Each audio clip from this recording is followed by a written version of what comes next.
কখনো কখনো আমরা নিজেরাও বুঝে উঠতে পারি না যে আমরা কত তাড়াতাড়ি কোনো একটা কাজ করতে পারি। আজকে রান্না বসাতে বসাতে একটু দেরি হয়ে গেছিলো, কিন্তু কারণ পূজাটা আগে দিয়ে নিয়েছিলাম, তাই রান্না দেরি করে বসালেও আজকে রান্না করেছি কিন্তু চিকেন, আর এত তাড়াতাড়ি হয়েছে যে নিজের কাছেই অবাক লাগছিল। তারপর হাজব্যান্ডের জন্য রান্না করে নিয়েছিলাম পালং শাক আর শিম।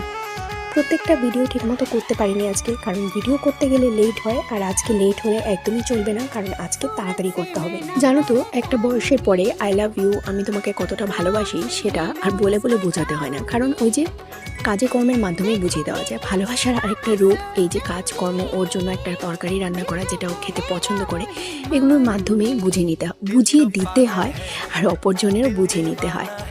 আজকের এই সবচেয়ে ভালো অর্জন যেটা আমি আজকে করেছি সেটা হচ্ছে আমার স্পিড। আমি যে এত তাড়াতাড়ি রান্না করতে পারি সেটা আমার না একদমই জানা ছিল না। শেষমেশ এই যে রান্না কমপ্লিট করে নিয়েছি, তারপর মা মেয়ের জন্য সুন্দর করে থালা সাজিয়ে খেতে বসা। আমি খাচ্ছি আর খাইয়ে দিচ্ছি আমার মেয়েকে। জীবন মানে সবসময় বড় কিছু না, এই সাধারণ দিনগুলোকেও ভালোবেসে বাঁচতে শেখা।